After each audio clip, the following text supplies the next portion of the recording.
Yeah, my girlfriend, we only have one gamer headset, so she takes it and plays Overwatch, and then I have to go grab it when I need to use it, either for COD or like just doing a podcast like this. Oh, my friend, you are cooked. Yeah. No, it's a massive beta move to sleep in a big bed with your significant other. Absolutely. I'm taking the same cock pill. after she games you into a coma, you sit on the couch, you're just like, how many years old is Overwatch? I don't understand why so many people still play it. Overwatch is great, man. Come on. This reminds me of the line from, it's like one of my favorite lines from The Simpsons, where like Homer goes to stay with Milhouse's dad, and he's like, he's like he's living in like the single middle-aged men's apartment, and he's like, I get to sleep in a race car every night. Where do you get to sleep, Homer? It's like and he's like in a bed with my wife. But about group DMs, it's like, yo, I'm living the dream. I'm in a group DM with like 20 of Twitter's best fellas, and then somebody else is just like, I'm just in a single DM with my beautiful wife. Right. That's the posting menace. Oh yeah, his freaking wife. My freaking wife.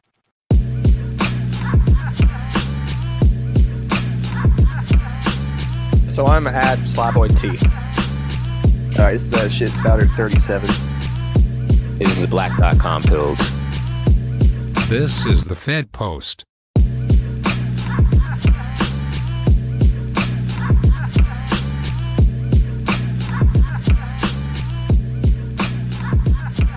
I'd say Corona's kind of got me feeling a little wife-pilled recently. Hell yeah, brother! Yeah, and all the uncertainty just kind of makes you be like, all right, let's settle down. That's the thing. I feel like the people that I know who were single at the beginning of Corona and have just been quarantining alone are all losing their grip on sanity. Meanwhile, everybody I know who is in a relationship and quarantine with their significant other is literally pregnant. I'm not even shitting you. I've seen like 3 pregnancy announcements since Corona started, and it's like those were not conceived until like May or June. There's gonna be like a bunch of babies named like Covey or some stupid shit like that. Hell yeah! I'm gonna name my son Bat Flu. The China virus. Yeah, I gotta name him Kung Flu. Oh my god, there's gonna be so many babies named after Tony Fauci. You know they are, dude, and they're gonna be like, this was you were born the year that our hero Elizabeth Warren, a true girl boss, broke down all these barriers. Did you see she posted some video today? I didn't even watch the video, but the caption was, Elizabeth Warren says we need new voices and new leaders, and I just tweeted and just said, well, shut the fuck up, bitch. Yeah, well, word, get out of here. Yeah, so we can throw your ass out, right? Exactly. It's like when people say, oh, we need new voices, we need new leaders, it's never like they're challenging the status quo. It's because they want a job. Right. Yeah, they want the voice to be the new one. Yeah. Yeah, I mean that's the whole new booming market, right? We need that fresh new voice of Joe Biden that's been in the government for 40 some odd years. Or AOC, I guess, is like rebranding the same new paint job on the same old bullshit.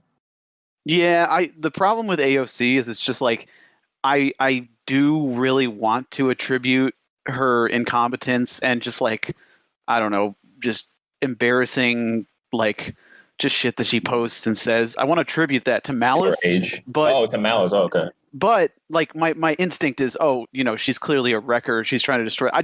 But the truth is she's just dumb. Like she's just not that smart. Yeah, we made the mistake of looking towards a woman for real leftist politics. And, looking towards the fucking Instagram thought more specifically. Yeah. No, I just think that I think that the next generation's girl boss should be somebody who's cunning and also ruthless, like Amy Klobuchar. Oh, absolutely, dude. Absolutely, dude. Like that and that cunning is like covert because it's under the warmth of like a Midwestern kind of folksy charm. Energy. Exactly, man. Yeah. Which is like that's the last place that you look for it. Especially, I mean, I mean, exactly. Like maybe this shit wouldn't work in like the Republican lane, but like these coastal elite liberals, they always fall for it. Always. Well, that's the thing, because you're not appropriating it. Like, yo. The right she has has always the had much better taste in women, right? Like, just watch Fox News. Oh, absolutely. We have Crystal Rachel Ball. Maddow. Well, okay, Crystal Ball, yeah. She bad I'll though. simp. Yeah. Crystal Ball, we make an exception, of course. she like, what do you see in Crystal Ball? I see myself acting up. Yeah, she can break me off once. Tommy Lauren and who's that? The press secretary for Trump. Like, no, they know what they're doing.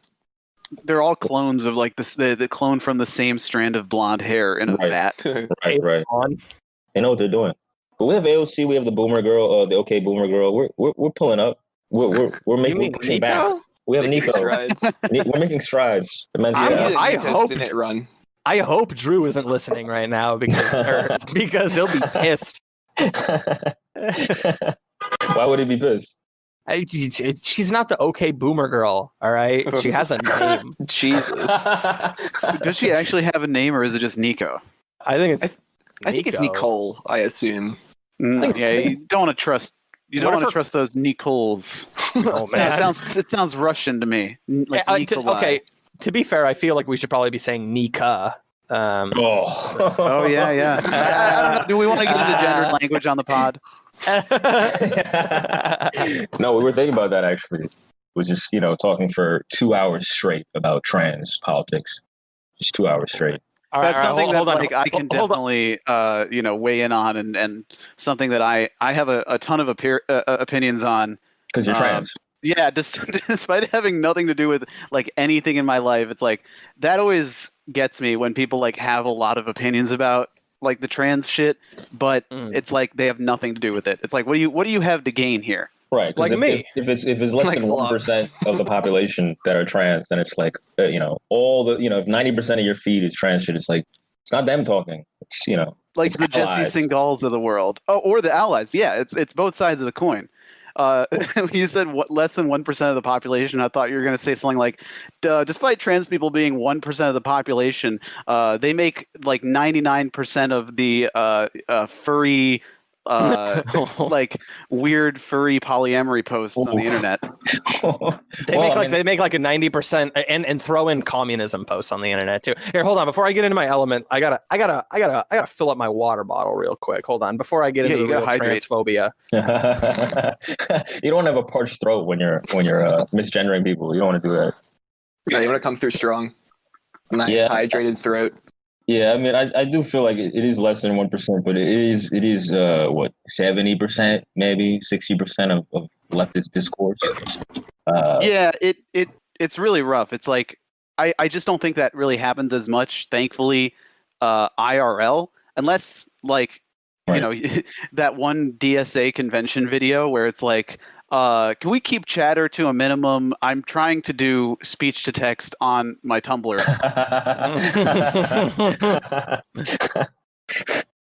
Yeah, in those circles, it's very. I mean, I'm in Brooklyn, and obviously, like I'm in the belly of the beast of all that shit. So it's prevalent. But yeah, I mean, the raw numbers of trans people and them speaking for themselves, obviously, doesn't match I was that.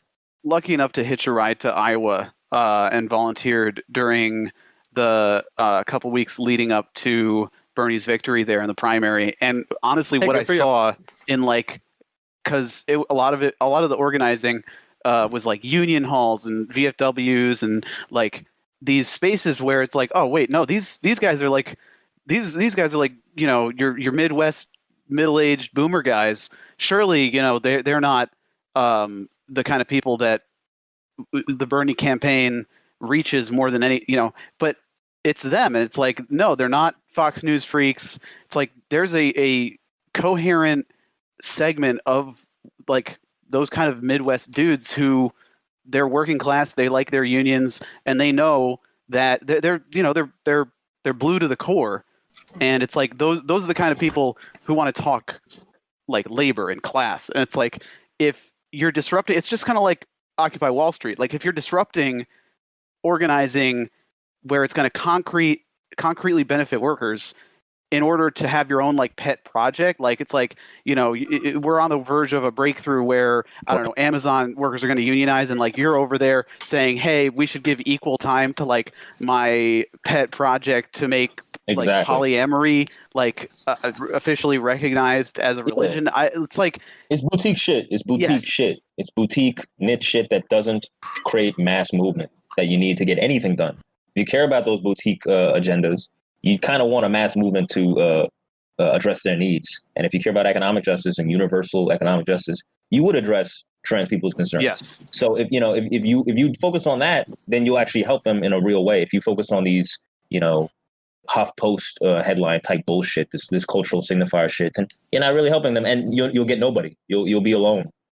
Yeah, it's a difficult conversation to have, because if you don't want to center issues of identity, you get called like you know, a reactionary. Yeah, well, in some circles they'll just call you a reactionary. That's the thing that I've been thinking about lately. It's like it depends what circles, you know, you're dealing with. Because if it's like people who know that, yeah, you're a fucking communist, just because you like, you know, you're not as into like identitarian stuff, it's like that doesn't make you a reactionary. If somebody knows your worldview, it doesn't matter. Like, you know, making jokes about shit, it's like it doesn't matter. Nobody's gonna. The people that know you and know that you are ostensibly a leftist are never gonna cancel you. It's people who like don't know you, and they've been convinced that nobody who makes jokes about certain topics can be politically something, and they think that it's cause to go all up in arms about. It's like what we talked about in the last episode, where if you're apolitical or agnostic on these things, you immediately get deemed as reactionary. Where, you know, if, you know, yeah, they make a lot of assumptions about your character and things like that, but, you know, you don't need to take a hard stance on anything. But yeah, if you don't virtue signal the way that they do, you're in that box. You're automatically put in that box. Well, fuck it, man. I mean, like the social progress that they actually like desire and are working towards, like we're not like, I mean, I'll just speak for myself, but like I'm not down with a lot of the shit that they're proposing. And like we talk about how a lot of the shit they're proposing is whack a lot of the time. So I mean, like, I guess like in their own warped worldview, we are reactionary. Or I mean, again, I'll speak for myself. Yeah, sure. Yeah. By their own warped ass retarded worldview, I am reactionary. And like honestly, well, also to be fair, maybe I kind of am. But I'm glad it's a safe space for saying the R word here. Oh, absolutely. Well, it's because we're retarded. That's why we can say it. If you're not, then you can't say it. Yeah, we're taking it back. Yeah, this is a neurodivergent I'm autistic space. as hell.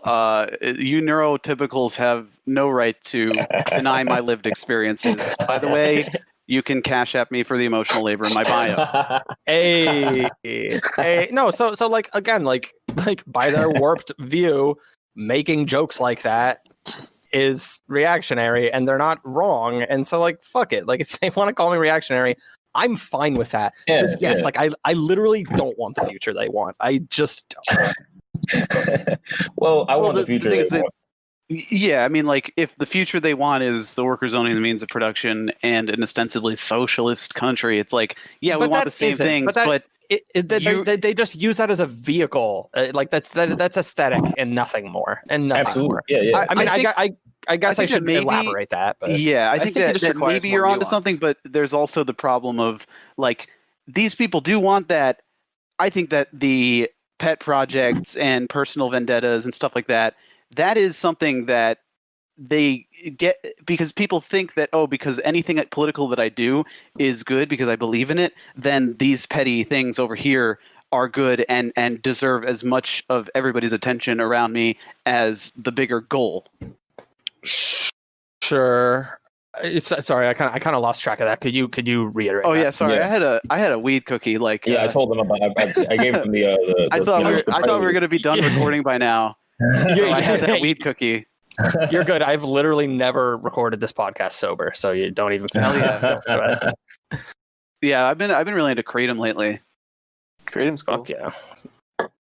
So no. So reiterate what you were saying though. Sorry. Oh, I think that people mistake like their own pet projects and like side niche interests that they want to bring into like a socialist movement and want everybody to care as much about those as like straight up just economic gains for workers. I think they mistake those because they think, oh, if I'm a socialist, I'm on the right side, I'm good, the things that I believe are good. So it's like the things that like the more niche elements of that belief you also think are good and important and equally deserving of time, because they have the like. I think that if you're on the left, it is like maybe a holdover from this like Daily Show early 2000s liberal idea of like, I'm good, therefore everything I believe is good. Right. Absolutely. No, it's a moral. They have moral high ground. Yes. And that's why all their arguments are moralistic. And in my mind, the right does the same thing. I mean, I think that's what all the culture war stuff is that you think based on your anecdotal experiences and your life and your community that you know what's best for everybody. So Absolutely. you prescribe that to everybody else, whether it's a white nationalist or black separatist, whoever the fuck. They think that their understanding of morality and cultural arrangements and everything, that's what should be prescribed to everybody. When we live in different fucking planets, if you live on a different part of the country, you're in a different planet. So what the fuck this shit is not applicable. So, I tell the same thing to white nationalists, to black separatists, to like feminists. I tell everybody who's got their own, identity, push. And that's exactly what you're saying, the pet project thing. Like, it's this narcissistic thing about like, hey, I want my concerns addressed. It's like, okay, fine. But like, you're not even going to really address it with just your numbers. You don't have enough numbers. You need to get on a common denominator agenda that will actually have the numbers to get what the fuck you really need. That's the root of your problems. The white nationalists want to, if they want to get rid of all immigrants or whatever, it's not going to fix their problems. You're still going to have no jobs because you're gutted from trade. Like if you get rid of all men or all white people, you're not fixing your problems. So it's like these niche narcissistic things. I don't want to call it narcissistic, but like, you know what I mean? Like these things that are navel gazing, focusing on your own problems. You're not going to even fix that with just that approach. You need the common denominator approach to get what the fuck you want. If you're really selfish, you're going to think on those terms. If you really want to help your group, that's really what you got to do. Yeah, I mean, I just like the pet projects are the project, though. Like I think like the only reason we like we mistake these people for the only reason we find these people like posturing about like communist shit and all that is just the aesthetic of like radicalism that the American left like caught after the 60s, and just has like stuck around. And so it's just pure fashion statement. It's pure fashion statement that isn't at all like reflected in where the wind is actually blowing. It's a culture war over class war.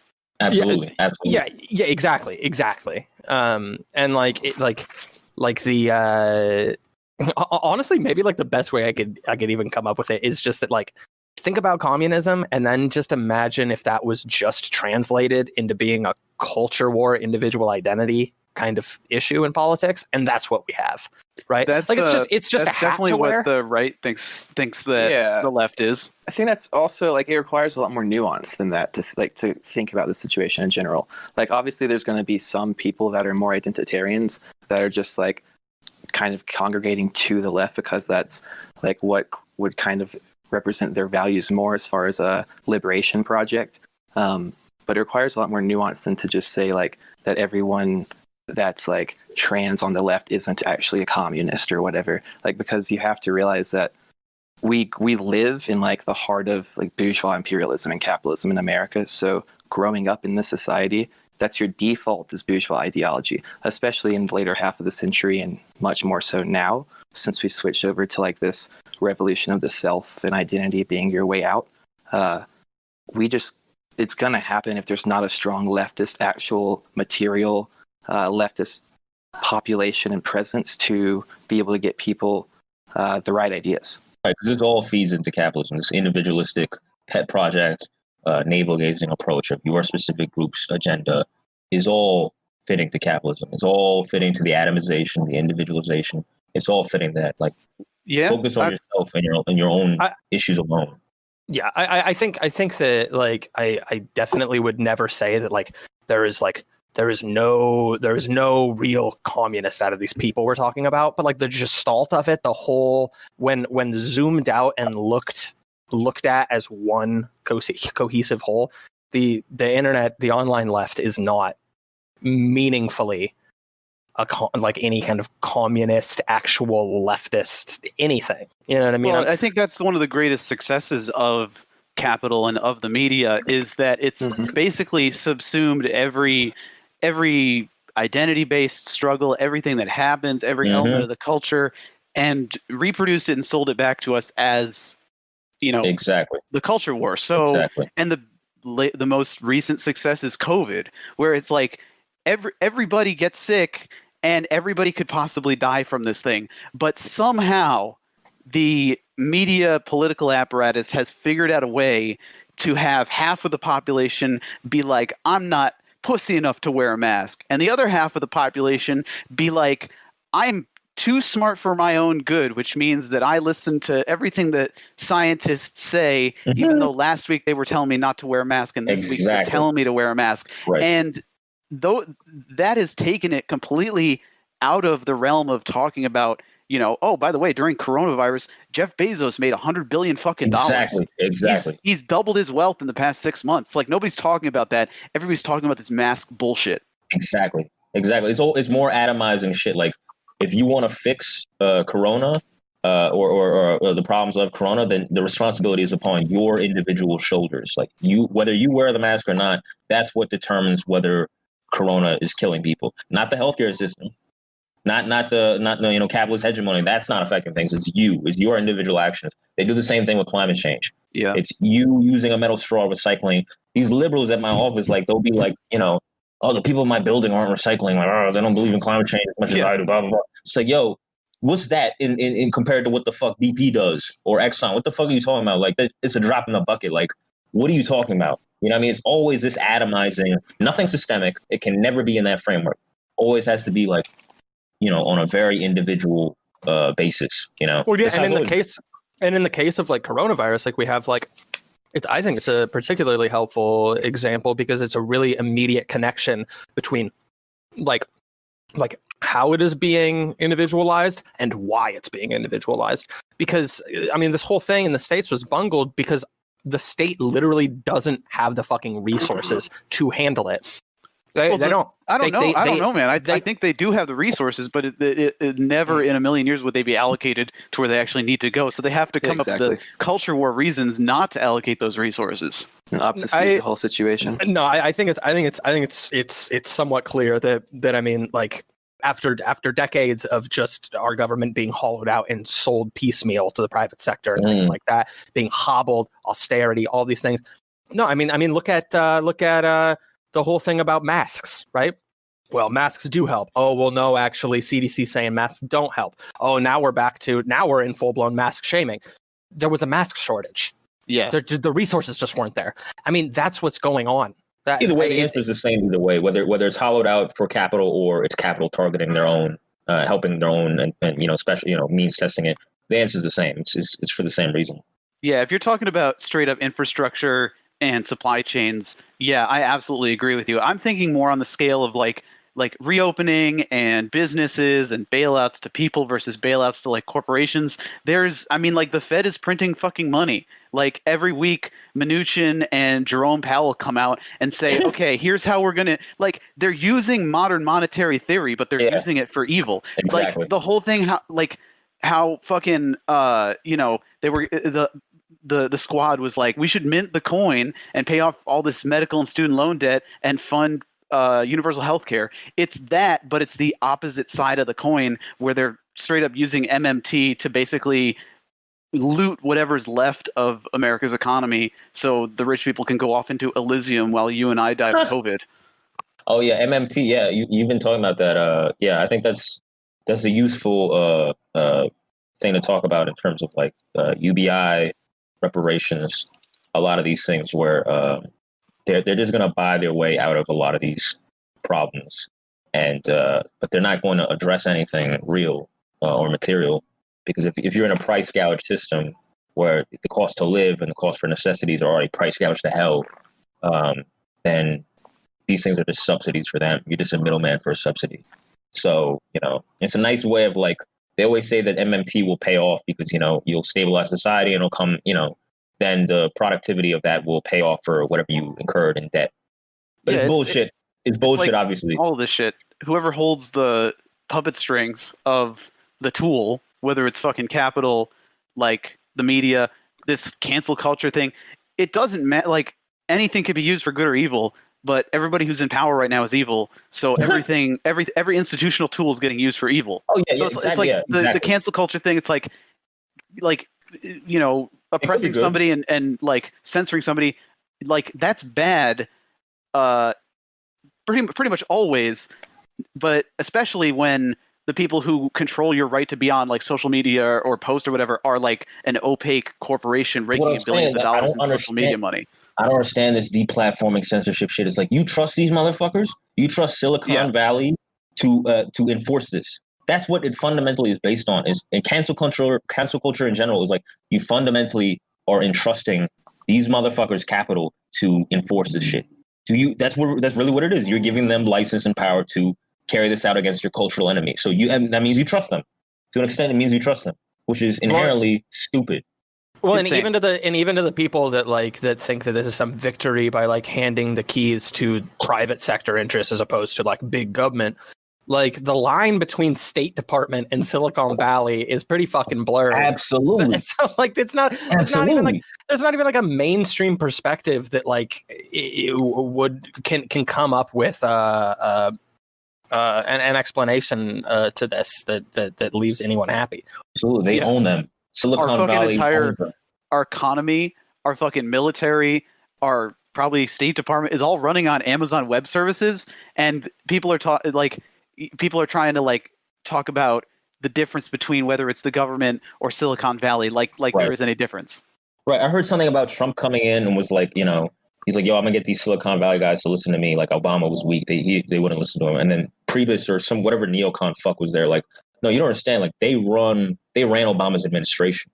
They'll run you. Like they're the ones, you're listening to them. You don't understand the power dynamic. And that's the problem with a lot of the far right problem is that they view, you know, their reaction with the Tea Party to the '08 crash is that they view state holding the power. A lot of leftists view that the state is, you know, the key to getting the justice they want, but they don't understand that the state is completely beholden to capital, top down, everything. So, you know, you have to understand that before you start, you know, your path to fixing this shit. Like you have to know that. If you don't know that, if you think it's the same plane and they're just friends, or like, you know, the state has power over capital too, you don't know what the fuck is going on. You don't know what the fuck is going on. It's obvious. Yeah, the state's just explicitly just a tool of oppression for one class over the other. So it's going to either be capital oppressing the working class, or ideally, in like a post-socialist revolution world, it would be proletariat oppressing the capital for a moment in time. Right. In the ideal, it would be. It doesn't have to be that way, but the way things are currently laid out is what we're dealing with. You can't jump ahead of that. You can't jump ahead to like the utopian vision of it when currently this is where we're at right now. Where we're at right now is they run this shit. So if you want to trust the state to enforce cancel culture or MMT, reparations, or all the shit that, you know, theoretically could be good if it were done with our control, sure. But right now, if you don't see it for what it is, you're a fucking idiot. They run this shit. So giving them that control is giving capital control, and you need to parse that out before you do anything. Yeah, exactly.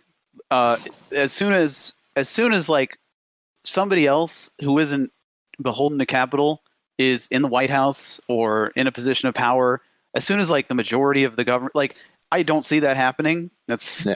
I have a pretty bearish outlook on the future of the human race.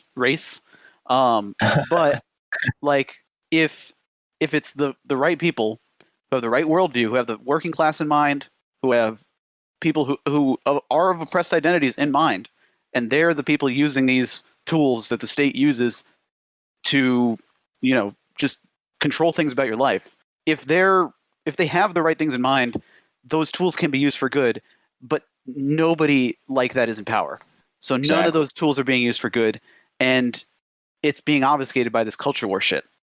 Exactly, and that's honestly like what Slav, what you bring up about like the right id pool concerns and all that. Like a lot of that stuff makes sense. The strong family union, like all these traditional values, make perfect sense in the context of when we were, living in harder times. Those things were necessary. It wasn't a choice.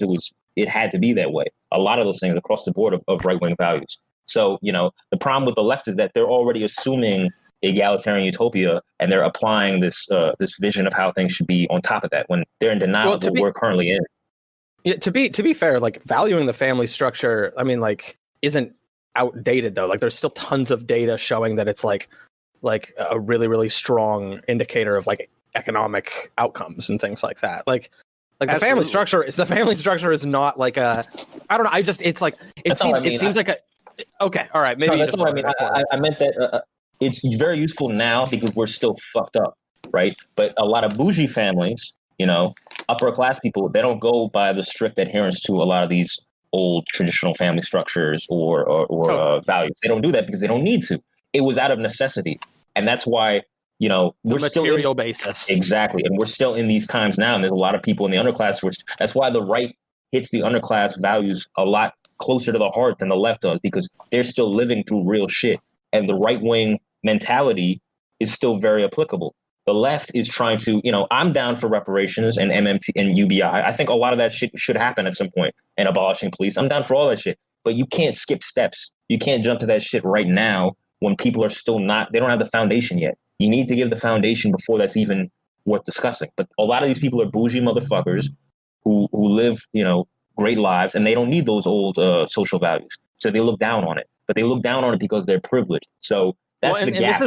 This is where, like, I think we were talking about it like earlier this week, but like this is where like I see like an example of like, man, like I'm just not at the end of the day a materialist, because like I think that there's something essential to having a family, and I think that I think that like the material basis of these things definitely has like a humongous part in it. Like, I'm not denying that, because that would be patently absurd, and I know that like a lot of like conservatives would probably do so, but I mean these people, they don't have necessarily like a utility for family in their lives in like these kind of upper class positions, and like I think that shows with how fucking deranged a lot of these fucking people are, and like I think it's bad for you.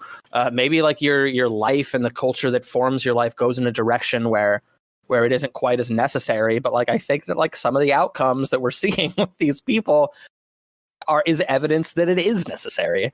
You see it in kind of the differences in the view of the family between the young right's constituency and the young left's constituency, because 2 generations ago, the boomer right and the boomer left, what barely exists on the boomer left, but like the boomer right, extremely strong views of family, and imparted that strongly in the generations afterwards. Like, because the young right is all like dudes named like Hawthorne Hayseedson, who had like got married at 19 to like a fucking Aryan queen and has 13 babies at 23 and is running for Senate or like state Senate. And then the constituency on the left, like in the 20s and 30s, are like people who are downwardly mobile because they left their like suburban upbringings, went to a city center, and have complete disconnection to anybody around them, aren't even connected to the neighborhoods they live in because they live in, buildings that are, either developed and everybody in there is just somebody who moved to a city for like a tech job or a media job or something. Nobody talks to each other. There's no tenants unions, but it all comes down to multi-generational solidarity. I encountered this today when I was talking to my neighbor who's Russian, and she's got a mother in her 90s back in Russia who like has a support system through the building that she lives in. Yeah, all these people in apartments, like they all know each other. They know each other for, since it was the USSR. Meanwhile, over here, you move apartments every 2 years. You never know your neighbors. You have no support system, even just neighbors, and you move hundreds of miles away from your family because you're looking for work. Right.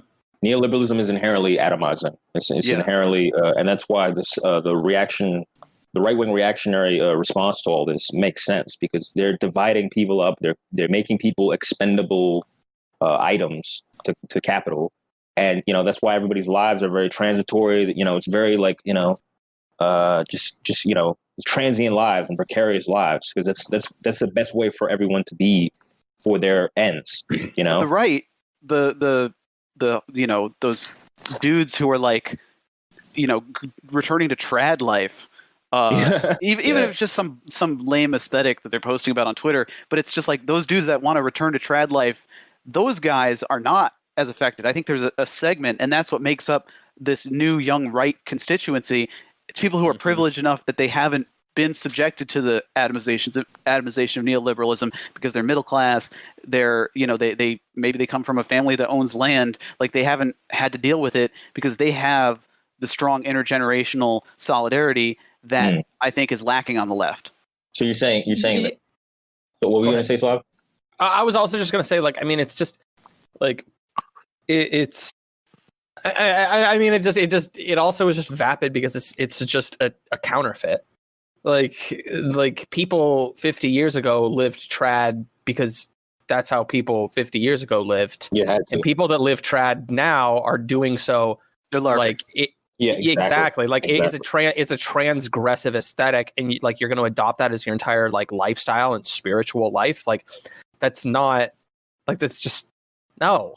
Well, yeah, they're LARPing. You fucking dipshit. They're LARPing, but the right wing yearning for some familial structure, some community, something like that sounds like nationalism, that is based in something real and material, just as much as the rioting was for for police brutality. Like the material concern is always real for everybody, but the way it manifests, I don't know if I agree with the way it manifests, but the yearning itself is real, it's valid, and it's based in something real. It's like it can't be ignored. Like it's because everybody's atomized. Like you know what I mean? Like you can't deny it, and that's my biggest problem with everybody is like they're always denying the grievances of other groups that they don't live in.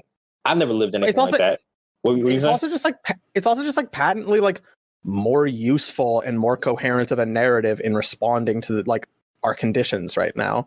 To do like a kind of like embrace of tradition and move out of urban centers is like just a better script to live by than like whatever the hell like the left is living by on a week to week basis from what I don't know if it's necessarily better. There should still be an urban left. I mean, like I have friends who I was straight up like, look, like let's get the fuck out of New York, let's go upstate, let's start a fucking commune. And some of them were just straight up like they like living in cities. I've never liked living in cities. I'm in the woods in northern New England right now, and I have been since the quarantine. But like some people need to stay behind in the urban centers because there will always be a need for a left there. That's why I think there's a two-pronged approach where the left is like a lot of leftists think that suburbs are like an abhorrent, plague on humanity. And I think in a lot of ways they are, but I think that they have potential for radical organizing. And I think that also like rural areas do too. And those areas are really neglected by the left that by and large ends up in these urban centers. Because at the end of the day, a lot of them are PMC aspirational. Right. I mean, my point I was basically trying to make, and I'll just use what you said previously as, basically my evidence is like, no, that like 23-year-old rightoid has like a family and like is like accomplishing something. And like a lot of that is meaningful. That is built into the social script that he decided to buy into. And he's probably pleased with that.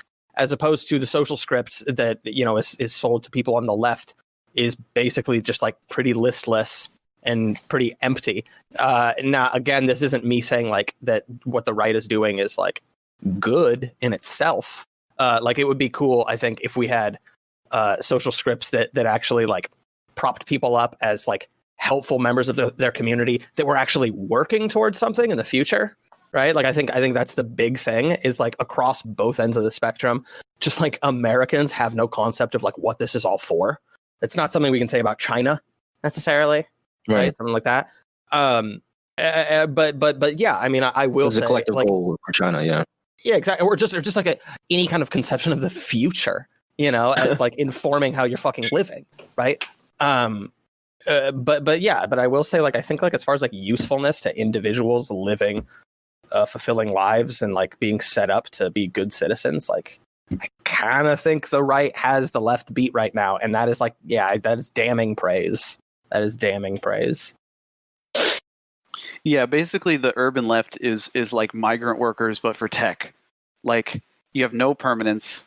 You nothing in your life is secure. Anything can be taken away through at-will employment at any time. You're constantly afraid of like the city around you just literally collapsing, and there's a certain like calm and serene like de-stress that occurs when you have a small community and you're outside of big city. You don't have to deal with the crushing like weight of urban life, and you all are working towards a goal, which is like, whether it's those communities in the Midwest where it's like a bunch of union workers all getting together for Bernie, or whether you're just fucking having a town fair, there's a certain togetherness that you feel that you just can't get in a city. And I think that also contributes to that neoliberal atomization. Yeah, absolutely. I mean, like, what is it? Like, how, like, people are really only supposed to know, like, 40 fucking people or something? Like, you're not supposed to. Sorry. Yeah. You're not built. You're saying that neurologically we're not built for that.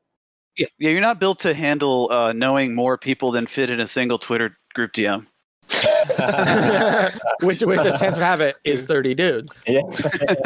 Perfect number. Or 30 co-eds. Yeah. No, that's true. Yeah, I mean, I don't know if the city thing. Well, the hard reality is that the cities are going to be 5 times bigger than they are within decades. That's just I think reality. COVID might push some of that in the opposite direction. Like urban I don't know flight. how large it's going to affect it, but I think there's going to be a large, like a lot of urban flight. Flight. Well, and also just with like the protests and the riots, like we're already seeing urban flight. So, and then what? And then these fucking cities are gonna like defund their police departments, and then everyone's manager is gonna move to a bedroom neighborhood and like 40 minutes out of town. No, I was talking about this on my pod today, and it's like LA. You gotta say the name, baby. You gotta say the name. You gotta beep lettuce. It's the dumbest name for a pod. BP lettuce. Beep lettuce. BP lettuce. We had to settle for beep after the court case after the Deepwater Horizon spill. Yeah, all that probably didn't have is straight washed off. That probably didn't help the brand. So that's the real tragedy there. Yeah.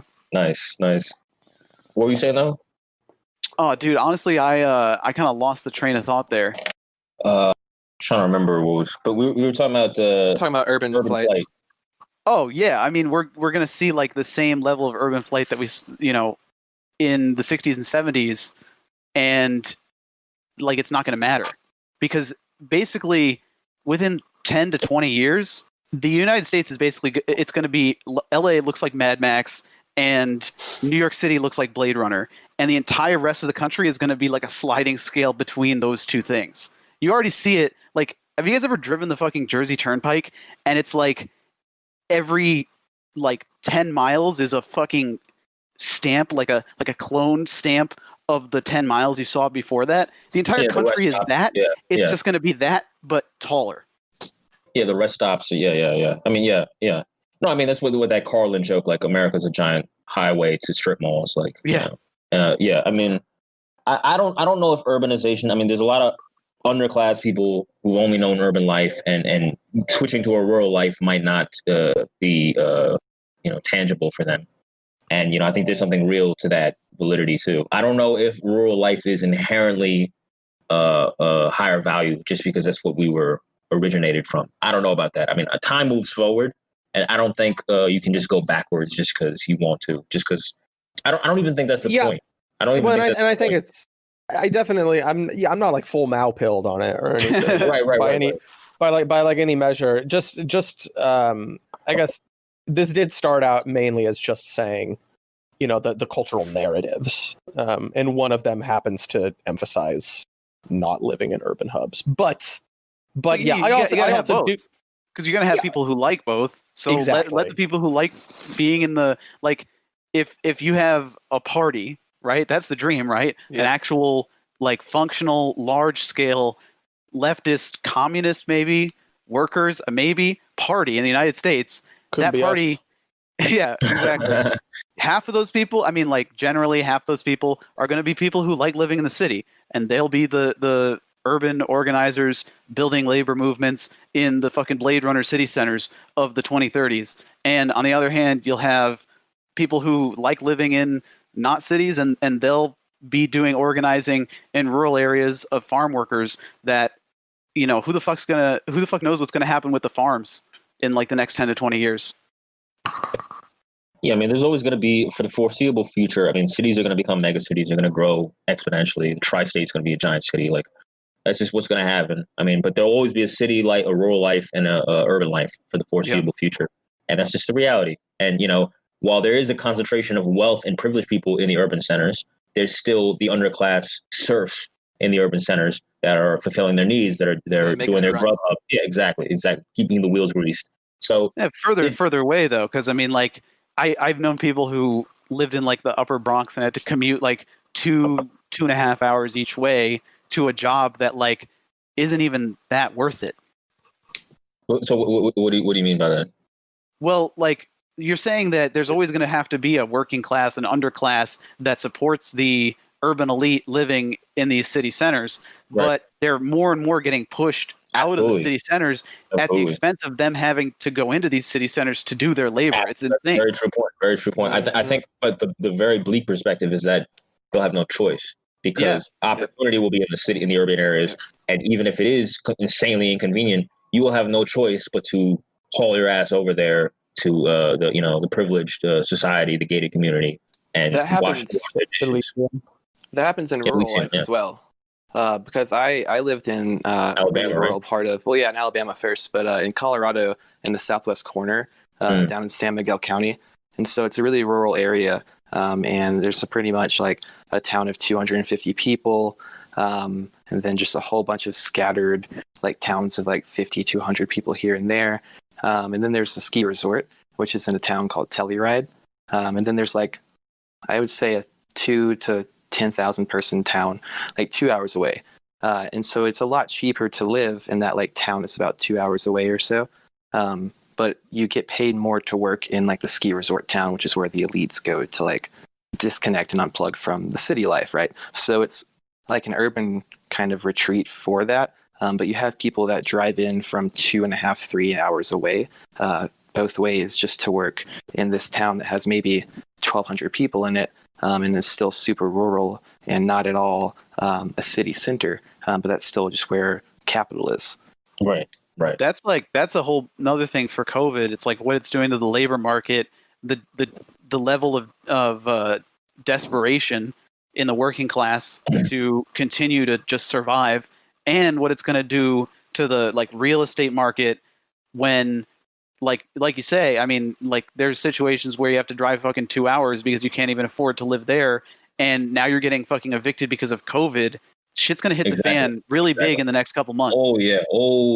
The bottom hasn't been registered, as they say. It hasn't been put in yet. Not yet. Do you guys watch the stock market? I used to be like heavy in. I mean, like last fall when the repo market was getting funny, I just pulled the fuck out. I was like, yo, this shit's about to tank. Like everything said, the yield curve, all that shit was like, this shit is over. I need to get the fuck out. So, I mean, it was due anyways. They've been saying for a while, like it's due and it's going to be worse than 08. So I was telling everybody like, yo, if it doesn't happen this year, there's no way it goes to 2021. Like we're fucked. Like it's going down now and it's going to be big. Because like we were talking about with the modern monetary theory, I mean, there's like our economy is literally just, I mean, it's got a strap on right now. Like, the giant crash back in March, we've blown past that. We've recovered past that and more, because it's just like like Jerome Powell and Mnuchin can't stop giving the economy like money printing dick pills. It's insane. Well, it's fabricated. It's all fabricated. That's why they're kicking the can. I mean, that's the story of this whole country. They're kicking, in capitalism in general, they're kicking the can, and this shit, the longer you delay it, makes the pain worse. That's all it does. Is like, you pump the repo markets, you pump the fucking, this crash should have happened in 2019 or before that. You keep delaying the crash and it's just going to get worse. The worst part of all of this is that one of the biggest winners of the insane amounts of money being pumped in the stock market is Elon Musk. Yeah. Like, that guy does not deserve another W. I'm sorry. Why specifically him? I haven't caught that. Oh, Tesla stock, it's like crazy. I think the past 6 months ago was it like went public at like I don't remember when it went public, but it went public at recently. I think $420.69 because exactly. LOL memes, Grimes, Elon so random, Musk holds up spork bullshit. But now Tesla is like scraping 1,400, and if it breaks 1,500, it's like people think it's gonna hit like two grand. It's insane. That's wild. That's Amazon numbers like a couple months ago. That's crazy. Yeah, and they're setting records too. Oh yeah, Amazon's just keep going up. Yeah, Tesla already broke. Tesla's at 1542 right now. Well, yeah, I mean that's I pulled out. Wait, like seriously, 15? Yeah, they gained. It went up 10% today, so it's at 1542. Shit. Fuck. Well, this is the thing. That's insane how there's so much volume on that trading that it's able to fucking go up outside of market hours. Right. Well, this is the thing is that, when I saw it going up like that, even there were hiccups or whatever and all that, but like even that rate of increase should be concerning, not exciting. That should not be like, oh shit, I need to buy in right now. Like, no, like if you're smart, like anybody, like I'm not an investor, but anybody who's of that world, they always say like when shit gets hot, you got to pull out. That's when it's dangerous. I just pulled out my fucking 401k. I got laid off, so I had to, but it's in a check right now, and I'm just holding on to that. So when I start that independent account, it's going to be after everything crashes, so I can pick up everything at like fire sale prices. Hey, perfect, yeah. That's what I'm trying to do. I'm still not going to be able to fucking retire. Anywhere near when I should be able to. No, and we're the lucky ones. Like, that's what I'm trying to do. I'm trying to pull out, and like I was like, I pulled out last year, and I was like, yo, I'm gonna wait for the real dip, and I know it's not real yet. So this isn't it. Like, it'll come soon, but this isn't it. And I was like waiting to put back in, and even then, you already know, like even if you do that, you get, you get hot for like whatever, how many 5 years or whatever, like that's still, you're getting by, like, and that just shows you how fucked everybody else is, who don't even have that option to do that, like fucked, like super fucked. And all the people that invested in Bitcoin. Oh yeah, I bought a little because I think the dollar is not going to be the major reserve currency very soon. And it's not going to, it's either gold or cryptocurrency because all the other world currencies are fucked too because they're all entangled. So and they just did the halving for the Bitcoin. They did what? So it's like halving. I'm not exactly right. What it entails. Yeah. So technically it should, like, it's on track, quote unquote, to break like 100,000 by like 2024. Yeah, it's going to be gold or it's going to be gold or cryptocurrency. It's not going to be traditional fiat currency. So it's going to be one of those ways, and it could be gold. That's safe, but like realistically, crypto is probably what's going to happen again. It's sort of the only conclusion I can think of. So how this is going to play out long term. But what's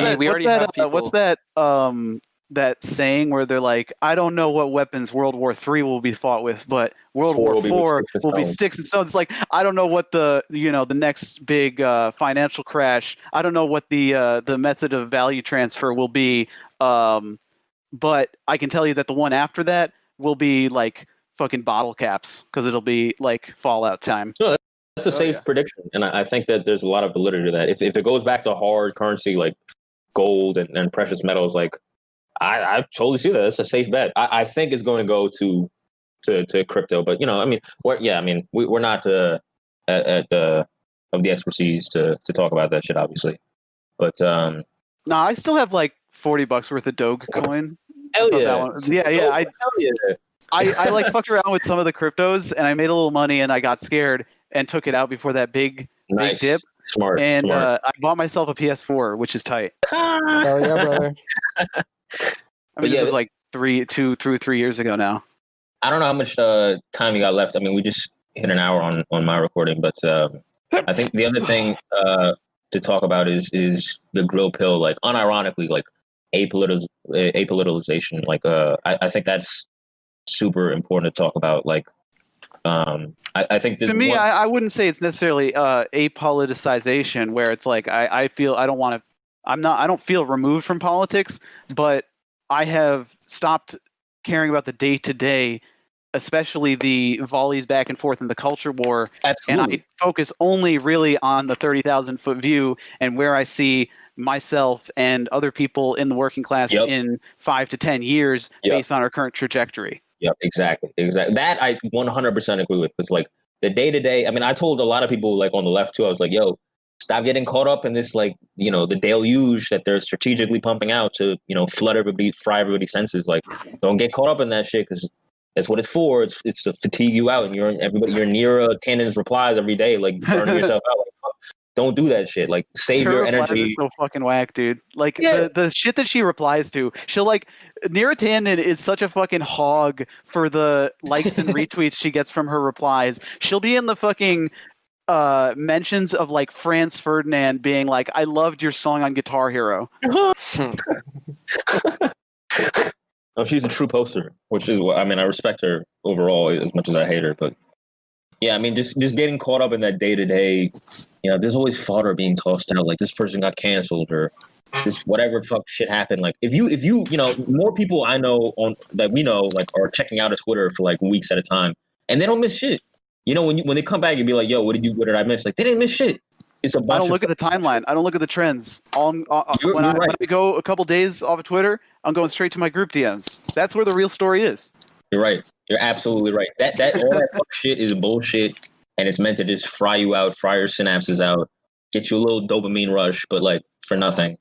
And like, it's all a distraction. But like, yeah, I mean, I think apoliticization, it's not that, but like, checking out in a measured way, like what you're talking about, is exactly the right thing to do. To not get caught up in the day to day. I find myself getting tight about shit. I'm like, what am I even talking about? Fuck this shit. Like, what am I even talking about? Like, this shit is stupid.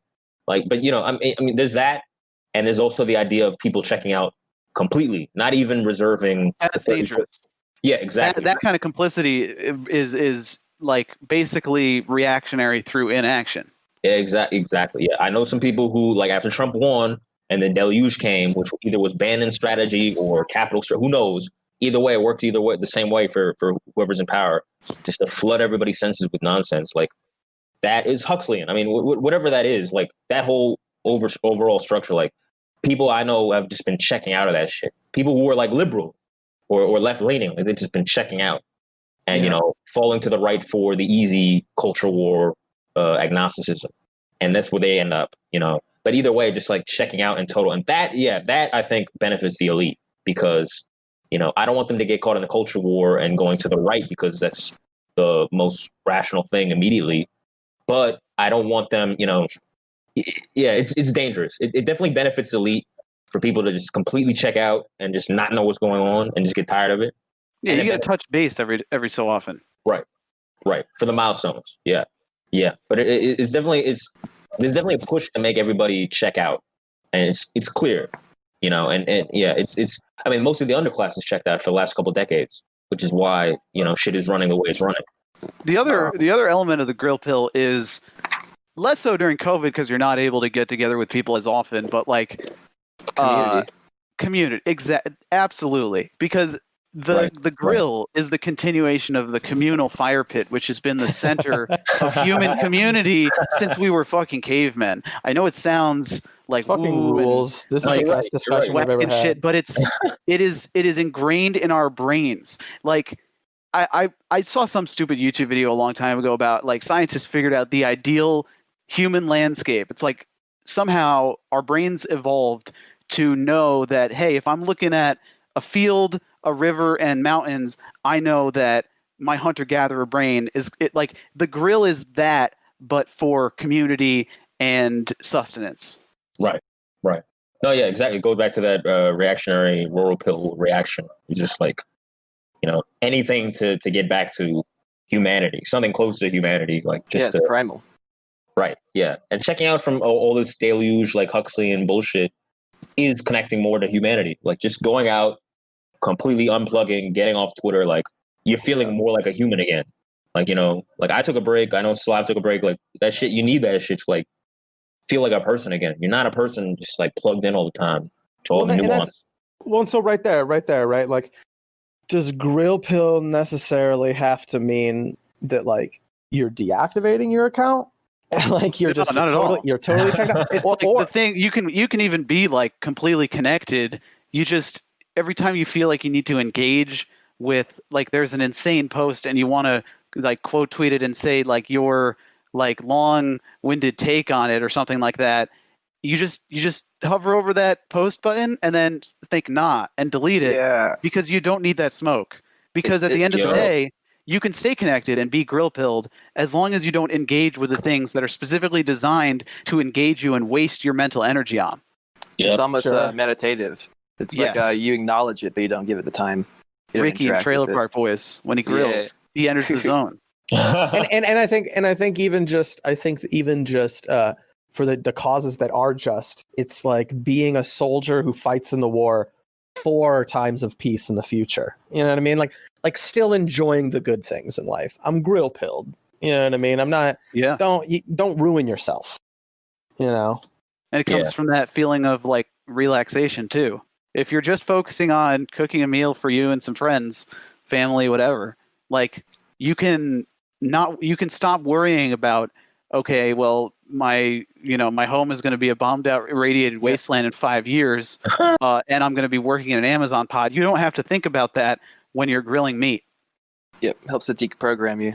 Yeah, that's kind of what I've been thinking about that a lot recently, is how this over deluge of everything not only just gets people to where they're disinterested in it, but also like that idea of like learned helplessness, where you just like realize you can't do anything about it, but also it has a real like neurological effect on your body when that type of stuff happens and you're thrown into, you're overstimulated, and also when the media is preying on your fears, anxieties, etc., you switch over into the sympathetic nervous system. So at that point in time, you're thinking only fight or flight type of stuff. Absolutely. So you're thinking fight, flight, or freeze. And what can I do in this specific instance? So the thought process that goes on your brain, the way that you process information is a lot quicker in those scenarios. It's more on the unconscious level.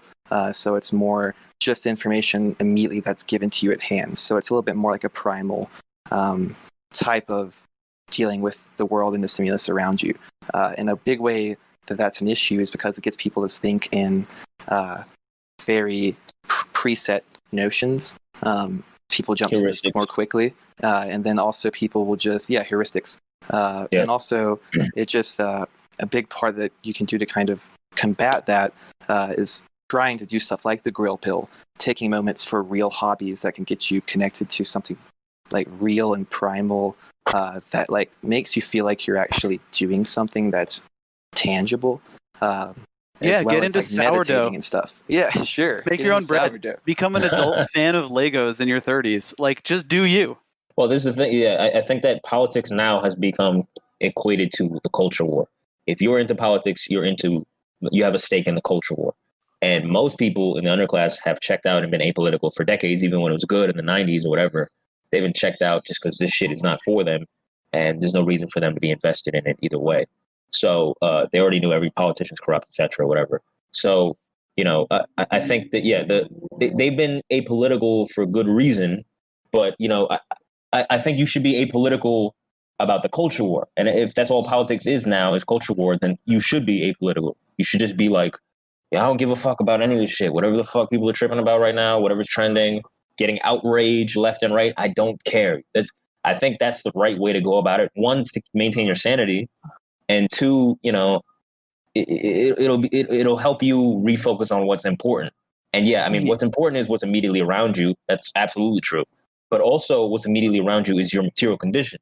Like, you can't even afford the grill if you're broke, or you know what I mean? Like, I found my grill in the trash. I shit you not. I was driving through upstate New York because I just like needed to escape the city, and I just happened to drive through this town that was doing bulk trash, and people throw out perfectly good grills because they like rusted a burner or something. The entire rest of the grill is fine. So I threw it in the fucking back of the car and fixed the shit myself, and now I have a perfectly good grill for maybe $40 of parts.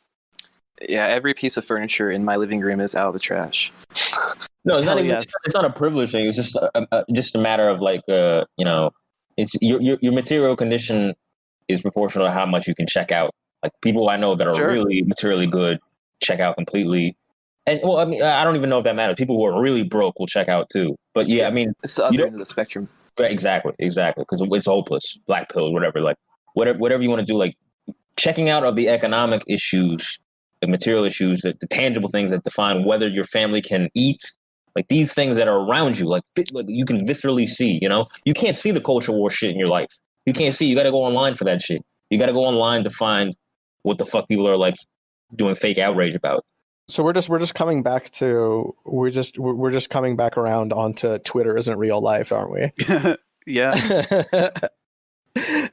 except our version of it is just like kind of soaked in like post irony by just like making it like grill pill. It's a pill, obviously. It's like when you get married, your wife pilled. Yeah, exactly. I'm IRL pilled. I had dinner, so now I'm food pilled. Yo, I never thought about it like that. That is really some sick, twisted shit. I'm IRL pilled. This is David Foster Wallace shit. Like this is like that's sick online poisoning shit. Like damn, yo, I went and hung out with my friends. Drew said some shit like that. Oh, my friends in real life are like my mutuals, my IRL. It's like, damn, we're really stuck in this fucking wormhole. Like that's crazy.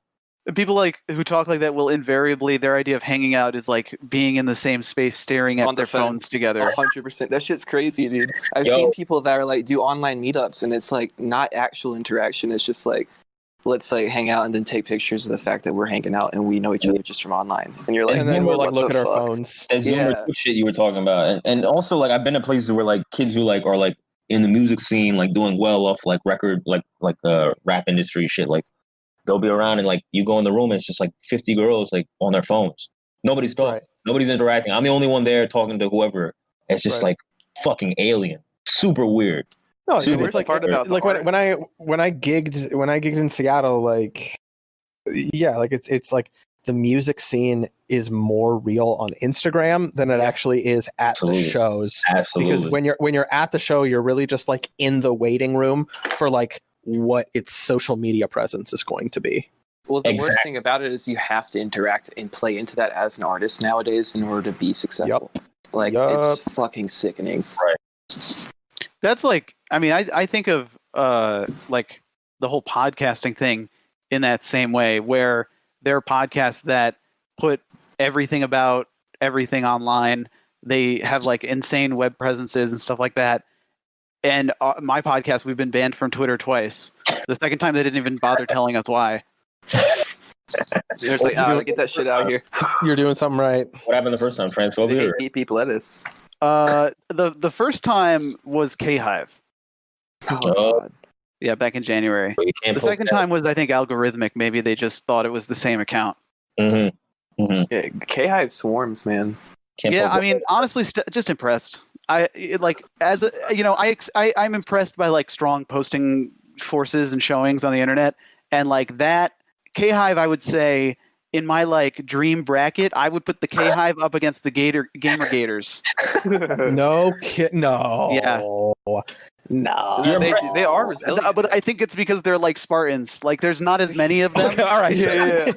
With like the power of like 30 posters. And they're staring in the face of just like sure defeat. Yeah. Like 300 K-Vivers, like bougie black people, like just there's not many of you, but it's just like, just holding off in that narrow valley. Yeah, I mean, you're just impressed by autism. They've got strong autism powers, and that's what you're impressed by. I think the Gamer Gators are like a large standing army, and the thing that makes like K-Hive so charming is that they're like a guerrilla insurgency force. You know what I mean? Yeah, I mean, like, where did they come? I feel like that the K-Hive never really was that associated with the Kamala Harris campaign. Like, where did they even come from? Right. Damn, Rebel wants to just want to. As Rebel's expertise is the K-Hive. I know. I feel so bad. 2 weeks in a row. Yeah, every day in that K-hole, just like doing, anthropological studies on what the fuck is going on there. Yeah, I'm looking at like tweets and replies, just like holy shit. Hell yeah, he pulls up deep. He's the insurgent on the insurgency. He pulls up. Deep. Yeah, he goes up. But what were you saying about podcasts in general? Like, oh, I mean, like I don't really understand the podcasts that are able to make like 400 posts a day on their podcast account. I could never keep up with that. Yeah, you gotta be tending to your own garden. You gotta be farming out the little gold nuggets to put up numbers on your own account. Right.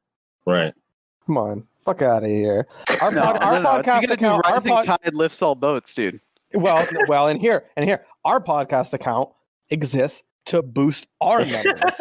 Hell yeah, that's the correct way of doing it. Really. Yeah. It's centering our voices. It's centering our marginalized voices as retards, Nazball retards. Yeah, I'm trans-abled actually. So it is centering trans voices because I'm retarded. So, yeah. But you kind of fluctuate between the two, or you maybe used to not be retarded, now you are. It depends on how grill-pilled I am for the day. Yeah, it's a spectrum. At 100%. Well, on that note, dudes, I have to get going because I'm old and I need to go to sleep. But thank you for having me on. You bet, man. Absolutely, Doomer. Yeah. So yeah, I mean, my podcast is Beep Beep Lettuce. We talk about a lot of the same shit. Yeah, that's the only thing that I really have to plug. Yeah, I'm seeing y'all did a Ghislaine Maxwell episode recently. We did. I feel like there's a lot that you can say. That's just speculation. You have to kind of wait to see how this one shakes out because we've had it in our grasp and then they snatched it out of the way with Epstein before. So I don't really know what can be definitively said about that shit yet. Yeah, but it's fun to chew on, think about. Yeah. For sure. Absolutely. Sorry, I went to get a beer. You guys talking about Ghislaine? We're talking about how with like Delane and the Epstein thing, like everyone is going to be brought to justice. At the end of the day, good will prevail. Yeah, faith in the American justice system. Well, that's the QAnon thing. That's not the reconciling with the fact that Trump isn't doing the ethno-state shit. Is like, or not even ethno-state, just like he's not doing what they wanted. So he's taking down like he does. More like cucking on, am I right? Yeah, exactly. Yeah, it's their cope, and Epstein, I don't know. I have similar feelings about that whole TrueAnon pedo hunting shit. Like, I just feel like it's another way of distraction. It's a game. It's I think I'll push back on that a little. I'll push back on that a little bit. One take that I'll actually kind of I saw your take on that, and I feel where you're coming from, but I don't necessarily agree with it. I think that like at first blush it can seem like that, but the thing to understand about the Epstein stuff is that it actually, in this really weird way, is like a perfect on-ramp to just like explain to a lot of normies a lot of the systems that are fucked up about the world. Oh yeah. Like that, like under the surface of the Epstein stuff, like it's not just about a child sex trafficking ring. You gotta use it like Trojan horse. Exactly. And that's their approach to it, and I respect it. Well, no, I 100% agree, and that's why somebody replied to me and was like, "Isn't this part of the populist left, populist right alignment that you're talking about all the time?" Like, absolutely, 100%, because the right, they blame it on Clintons and the left blames it on Trump's or whatever. But either way, that they both identify a common problem, right? The difference being that the like right wing weirdos think that Trump is working behind the scenes to capture all the pedophiles, and I think that the left desire to get into this, and where you and I disagree, is like, I think that on the left it's a desire to see power get its comeuppance, and if you can't do that through a popular revolution, then there's hope in maybe the justice system getting them on completely unrelated charges. Sure, I mean, I just feel like unrelated to like the fact that it's billionaires in power that are doing the sex crimes. I think it's helpful as a project for the left also, because like I think people probably see it as like perhaps they can maybe Ghislaine like blows the cover and exposes like 3 or 4 other rich elite people, and then it can be used to like disillusion people on the system as a whole. So I think that's a little bit more of, at least I would hope that's a little bit more of what the left leans into as far as like engaging in this type of topic. I think the two people that she supposedly has videos of are just going to turn out to it's probably going to be like one Democratic nobody and one Republican nobody. It won't be any of the major players. Sure.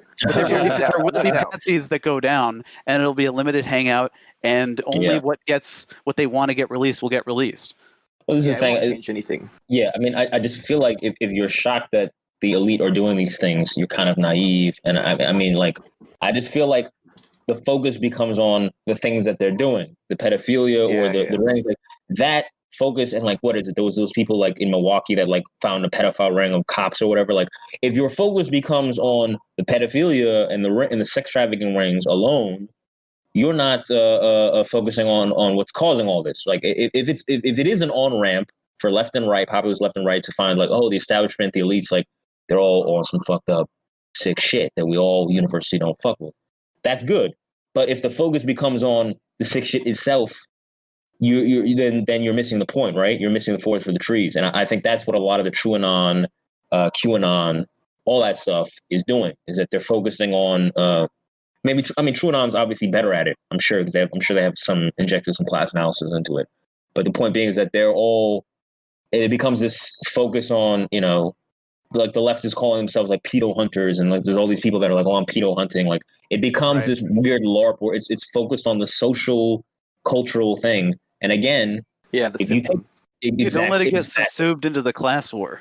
Right. Yeah. Like that's what I think that some of the like leftist obsession with Epstein is important. It's where like that's motivated purely by a desire for power to be challenged. But like if you remove any actual like leftist, like left class politic angle from it, and it's just an episode of the X-Files to you, then exactly it has no meaning, and there's no reason that it should be a widely like talked about topic on the left. Exactly, this true crime shit, and if they apply it to like an underclass person, which eventually is going to happen. I mean, cops to an extent, to me, are just class traders of the underclass. Whatever, however you want to talk about that, there will be some point where it'll just be some fucking nobody who's part of some ring, and they'll think of it as challenging power. It's not challenging power. You know what I mean? You're taking this, like you said, COH. You're taking the symptoms. You're not taking the source. Like like it's like the Tara Reid thing. I don't give a fuck what he did, if he did it or not. It's not the point. They facilitate mass rape of women around the globe. Their policies facilitate child trafficking around the globe. That's what's important. Not these motherfuckers, these individual reptilians doing individual crimes. That shit doesn't matter. So when it gets caught up in that, that's when I start to think like, okay, well, it's a psyop, or it's a grift, or it's some bullshit. It's some bullshit distraction. That's why I start to get utility. Exactly. If it's just an on-ramp as the way you described, perfectly good. If the right and left can be like, oh damn, they're doing some that's fucking nasty. Like, oh, I don't like that. You don't like that either. Word. If it goes that way, that's perfect. But I don't see it going that way. QAnon doesn't seem to be fostering that class consciousness in that way, and neither does the Epstein shit. I mean, it's there to distract from it. At least like the right QAnon, yeah. But boys, I got to go. Yeah. It's been really good. Yeah. Thank you for having me on. I've been enjoying the show since I saw it pop up and saw that I think CRK, you and I are mutuals, and I just saw the show like pop up organically in my feed, and I was like, I love randomly being mutuals with people and checking out their podcasts, and it actually turning out to be good. So I appreciate you guys having me. Hey, much appreciated. I don't know how I haven't seen your tweets, but your tweets fucking slap. I like that shit a lot. I used to post under a different name. Wait, you're yeah. Dude, wait, what? Yo, you followed me like way back when you were still. That was yeah. Oh, dude, I didn't know you were the same dude. Oh, I was like the fucking reveal. I thought you knew. Nah, dude, I was like, yo, we were in my my Bernie group chat, I think. Really? I don't remember. I was like, yo, R.I.P. Like, yo, I miss the dude. Like, you and Amy were the few people like early on that like followed me. I was like, damn, like that were big accounts. I was like, shit, damn, I did not know that. Okay, well, that's interesting. Well, yeah, I appreciate. I'm glad you like it, and yeah, I think we touched on all the major shit we wanted to talk about. So that's good. We'll definitely have you back at another point. But yeah, this was dope. It was good. We had like an hour and a half. Hell yeah, thanks, guys. You, man. Yeah. Can you just drop your? We're gonna drop our names at the end. Can you just drop your at, like, let them know who you are? Yeah. I'm UncleDoomer now. Yeah. Because they just kept banning every time I would make a new account that had anything to do with the original name. They would just keep banning it. But good having you, man. Appreciate you coming on. Yeah. Peace out, dudes. Peace. Take care, man. Yeah. So I'm at Slavoid T. All right. This is Shit Spouter 37. Is black.com pilled. Yeah, we need Ghislaine on black.com ASAP. Oh, no. All right. I'm out. All right.